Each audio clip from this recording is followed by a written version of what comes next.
विज्ञान से जुड़ी नवीनतम वीडियो को देखने के लिए चैनल की सदस्यता लेना ना भूलें और विज्ञान से संबंधित सभी वीडियो पर जानकारी लेने के लिए बेल आइकन जरूर दबाएं।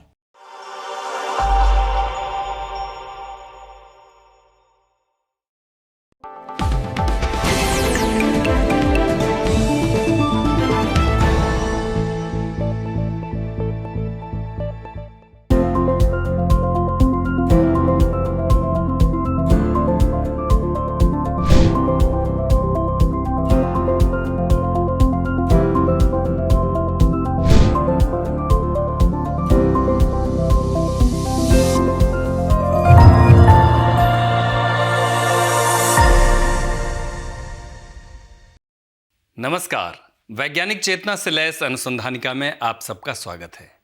मैं हूं मानवर्धन कंठ और अनुसंधानिका के इस अंक में देखिए, जवानों के लिए बुलेट प्रूफ कंक्रीट से बनेंगे बंकर, डीएनए में बदलावों की पहचान से चलेगा बीमारियों का पता, शोधकर्ताओं ने विकसित की नई तकनीक और स्टैनफोर्ड यूनिवर्सिटी के एक अध्ययन के मुताबिक जलवायु लक्ष्य हासिल करने के लिए उत्सर्जन कटौती के लक्ष्य 10 गुना बढ़ाने होंगे।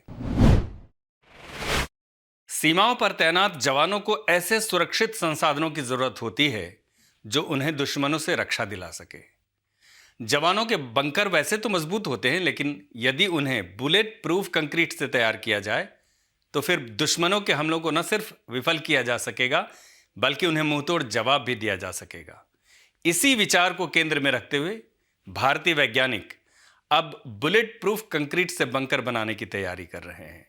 आइए देखते हैं ये रिपोर्ट।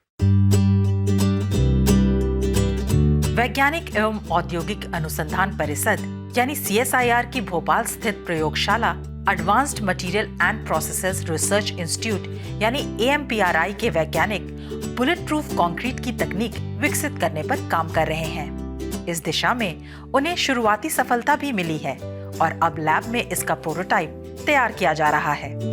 AMPRI के वरिष्ठ वैज्ञानिक डॉक्टर मनीष मुदगल की टीम ने इस खास प्रकार के कंक्रीट की तकनीक विकसित की है। इसमें एल्यूमीनियम उद्योग से निकलने वाले कचरे तथा कोयला बिजली घरों से निकलने वाली राख का इस्तेमाल किया जा रहा है। दरअसल जब बॉक्साइट से एल्यूमीनियम बनाने की प्रक्रिया शुरू होती है तो भारी मात्रा में लाल रंग का कचरा निकलता है, जिसे रेड मड भी कहते हैं। उन्होंने बताया कि रेड मड से हैवी डेंसिटी सिंथेटिक एग्रीगेट उच्च तापमान पर विकसित किए गए हैं, जो बुलेट प्रूफ कंक्रीट को तैयार करने के काम में लिए जाएंगे। इसलिए इस पर गोला बारूद का असर नहीं होता है। ये कंक्रीट तो होगा, लेकिन इसमें सीमेंट का बिल्कुल इस्तेमाल नहीं होगा। कोयला बिजली घरों से निकलने वाली राख में कुछ ऐसे रसायन होते हैं जिनका इस्तेमाल उच्च तापमान वाले पदार्थ में किया जा सकता है।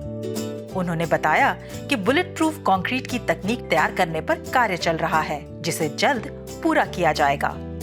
एक बार लैब में इस पदार्थ का निर्माण हो जाने के बाद इसका निर्माण यहाँ स्थापित किए गए जियोपॉलिमेरिक मटेरियल केंद्र में किया जाएगा। इस केंद्र का लोकार्पण विगत 13 मार्च को केंद्रीय विज्ञान एवं प्रौद्योगिकी, अर्थ साइंस एवं स्वास्थ्य एवं परिवार कल्याण मंत्री डॉक्टर हर्षवर्धन ने किया। इस कंक्रीट से जहां बुलेट प्रूफ बंकर या अन्य प्रकार के भवनों का निर्माण करना संभव हो सकेगा, वहीं इससे भी बड़ी बात है कि ये उस पदार्थ से तैयार किया जा रहा है जो मूलतः कचरा है, जिसे अब तक नष्ट कर दिया जाता था। इस प्रकार वेस्ट को वेल्थ में बदला गया है। इसलिए दोनों नजरिए से ये शोध बेहद महत्वपूर्ण है। जब किसी गंभीर बीमारी की शुरुआत होती है तो इंसान के डीएनए में परिवर्तन आने लगते हैं।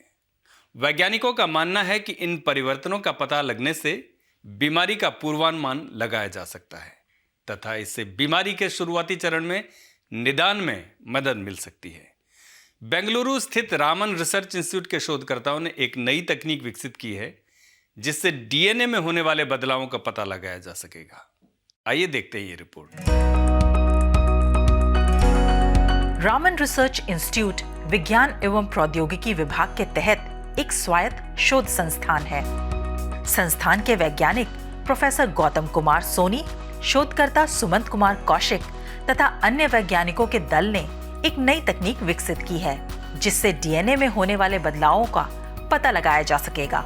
ये तकनीक मूलतः नैनो टेक्नोलॉजी पर आधारित है। वैज्ञानिकों का दावा है कि इससे कैंसर, अल्जाइमर तथा पार्किंसन जैसी बीमारियों का शुरुआती चरण में पता लगाया जा सकता है। साइंस जर्नल नैनोस्केल में प्रकाशित शोध के अनुसार डीएनए में होने वाला परिवर्तन उसकी अभिव्यक्ति एवं कार्यों को प्रभावित करता है।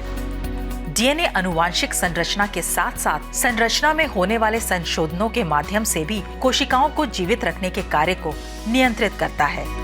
वैज्ञानिकों द्वारा विकसित ये प्लेटफॉर्म इन संशोधनों को मापने में कारगर है, जो दुर्लभ बीमारियों पर नजर रखने में सक्षम है।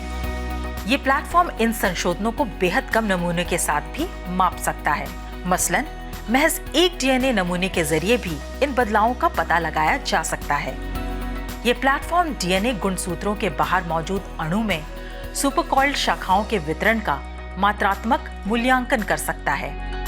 ये विधि बहुत कम मात्रा में नमूने का उपयोग करती है और डीएनए के संरचनात्मक परिवर्तनों को लंबवत आधार में कुछ नैनोमीटर रेजोल्यूशन से लेकर ट्रांसलोकेशन आधार के साथ नैनोमीटर के 10वें हिस्से तक माप सकती है।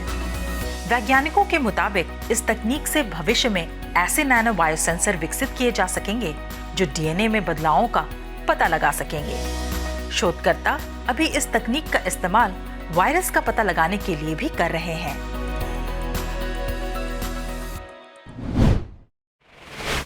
पेरिस जलवायु समझौते के तहत यह लक्ष्य रखा गया है कि सदी के अंत तक वैश्विक तापमान में बढ़ोतरी को 2 डिग्री से नीचे रखा जाए।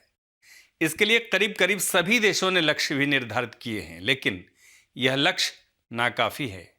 एक नए अध्ययन में दावा किया गया है कि उत्सर्जन कटौती के लक्ष्य 10 गुना बढ़ाने होंगे, तभी तापमान बढ़ोतरी को 2 डिग्री से नीचे रखना संभव हो सकेगा। आइए देखते हैं ये रिपोर्ट। स्टैनफोर्ड यूनिवर्सिटी के ग्लोबल कार्बन प्रोजेक्ट के शोधकर्ताओं ने पेरिस समझौते को स्वीकार किए जाने के बाद पिछले 5 सालों में उत्सर्जन घटने की प्रगति की समीक्षा की। इसमें पाया गया कि सालाना 0.16 अरब टन कार्बन उत्सर्जन में कमी हो रही है, जबकि पेरिस समझौते के लक्ष्यों को हासिल करने के लिए प्रतिवर्ष कम से कम 1.2 अरब टन कार्बन कटौती जरूरी है। इस प्रकार जरूरत के महज 10% ही उत्सर्जन में कमी आ रही है। रिपोर्ट में कहा गया कि 2016 से 2019 के बीच 64 देशों ने अपने उत्सर्जन में खासी कमी की है, लेकिन 150 देशों के उत्सर्जन में प्रतिवर्ष 0.21 अरब टन की बढ़त दर्ज की गई। ये शोध हाल में नेचर जर्नल में प्रकाशित हुआ है। रिपोर्ट में कहा गया है कि पिछले साल कोरोना महामारी के कारण 2.6 अरब टन कार्बन उत्सर्जन की कटौती हुई थी, जो 2019 के स्तर से 7% कम है। लेकिन 2020 महज एक पॉज बटन था। ये स्थिति हमेशा नहीं रह सकती। यूईए के स्कूल ऑफ एनवायरमेंटल साइंसेज में रॉयल सोसाइटी की प्रोफेसर कोरिन ले क्यूरे ने इस शोध का नेतृत्व किया।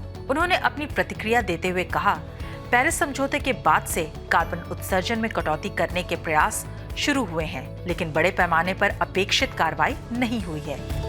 कई देशों में उत्सर्जन अभी भी बढ़ रहा है।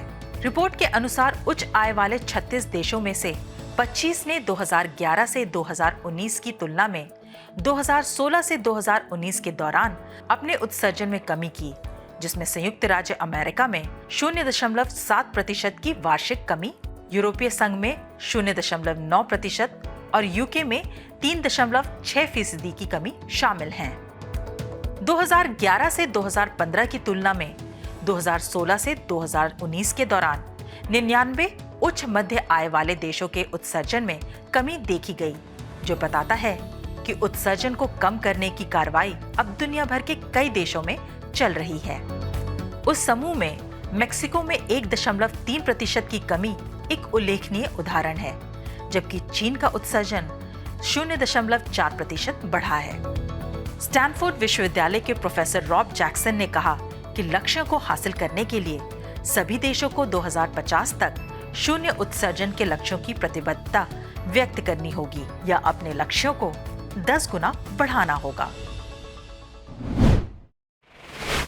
अनुसंधानिका के आज के कार्यक्रम में बस इतना ही। आप सबसे अनुमति लेने से पहले एक विनम्र अनुरोध। विज्ञान, प्रौद्योगिकी, आविष्कार और नवाचार जगत के विश्वसनीय कार्यक्रमों को देखने के लिए अपने मोबाइल पर इंडिया साइंस ऐप अवश्य डाउनलोड करें। एक बात और, देश का अपना विज्ञान चैनल इंडिया साइंस अब फेसबुक, ट्विटर, यूट्यूब, लिंक्डइन और इंस्टाग्राम पर भी उपलब्ध है। हमारे कार्यक्रमों के बारे में आप अपने फीडबैक एवं सुझाव हमें ईमेल कर सकते हैं।